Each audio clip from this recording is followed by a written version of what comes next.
પાટીદાર દીકરી પાયલ ગોટીને લઈ પરસોત્તમ પીપળિયાની પોસ્ટ। પરસોત્તમ પીપળિયાએ અમરેલીના નેતાઓ સામે તીર છોડ્યું। જ્યાં પ્રતિભાશાળી નેતાઓનો દબદબો ત્યાં ગુંડાઓ બેખો। અમરેલીની દીકરીની લાચારી રોવડાવે તેવી છે।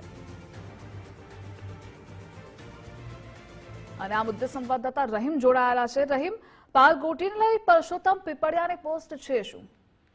ચોક્કસપણે ધ્રુવિશા, છેલ્લા ઘણા સમયથી જે અમરેલીની દીકરી પાયલ ગોટી છે તે ન્યાય માટે અલગ અલગ સ્થળો ઉપર જઈ રહી છે, પરંતુ સૌથી મોટો સવાલ એ ઉત્પન્ન થઈ રહ્યો છે, અનેક નેતાઓએ રાજકીય રોટલા તો શેક્યા પરંતુ ન્યાય અપાવવામાં નાકામ રહ્યા છે, અને તેને જ લઈને પુરુષોત્તમ પીપળિયા દ્વારા સોશિયલ મીડિયામાં એક પોસ્ટ મૂકવામાં આવી છે અને તેમાં નેતાઓ સામે ગંભીર આક્ષેપો છે તે કરવામાં આવ્યા છે અને તેમાં કહેવામાં આવ્યું છે કે પ્રભાવશાળી નેતાઓનો દબદબો તો હોય છે, પરંતુ તે વિસ્તારના ગુંડાઓ પણ બેખોફ હોય છે। એટલે કહી શકાય કે મોટું તીર છે અત્યારે પુરુષોત્તમ પીપળિયા દ્વારા છોડવામાં આવ્યું છે અમરેલીના નેતાઓ સામે।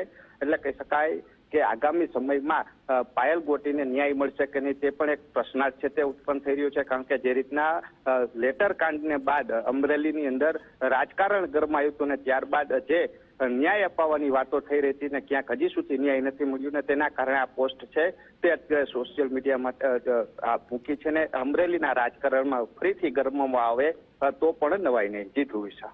જી રહીમ, જોડાવા બદલ આભાર આપનો।